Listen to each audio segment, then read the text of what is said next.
It's my understanding, sir, that it's a 180-degree variance.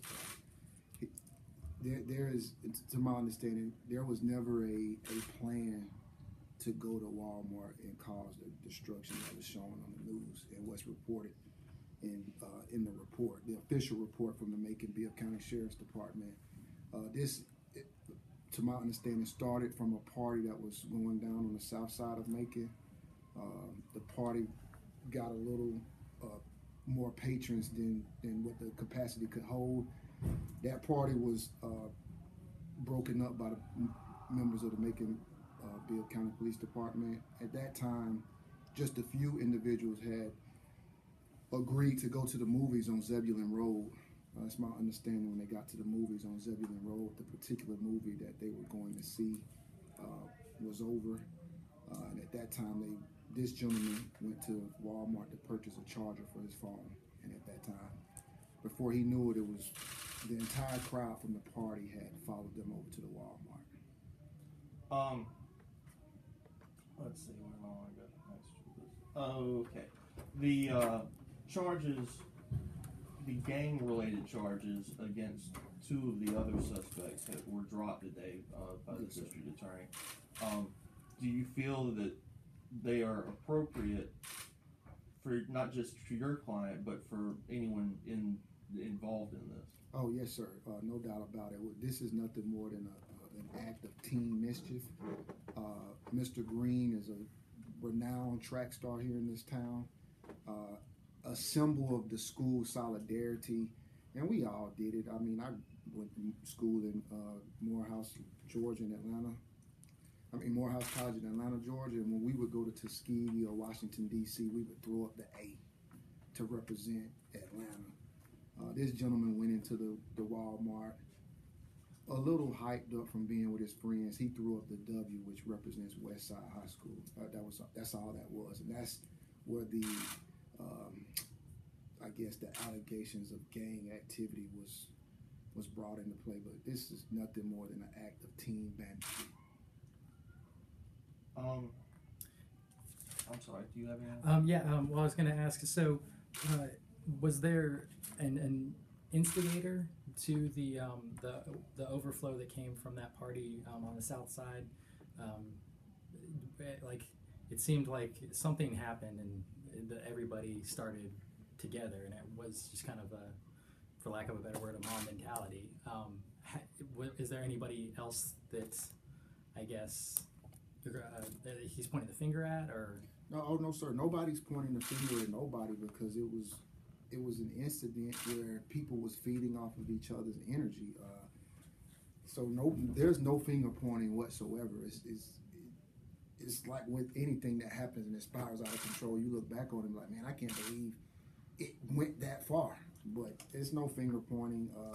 Mr. Green only knows what he knows, which is he was having a good time with his friends, and it may have gotten a little out of control. He threw up the W.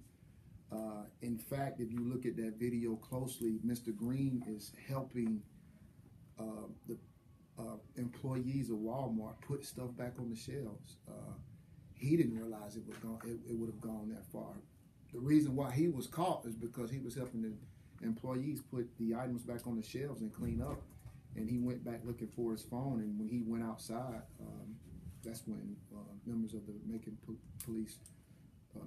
County Police Department apprehended him and took him down to the LEC. Is there going to be any more assistance given to the police to help bring in any other suspects? We as I told Mr. Cook, and I would like to thank his office for being gracious enough to consent to what I would consider a very modest bond.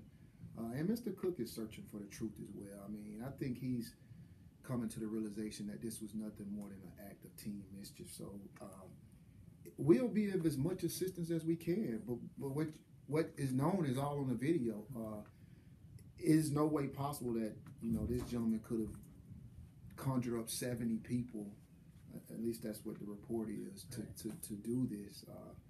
Like I said, each person was just feeding off the next person's energy, and it just got out of control. But the assistance that we can give the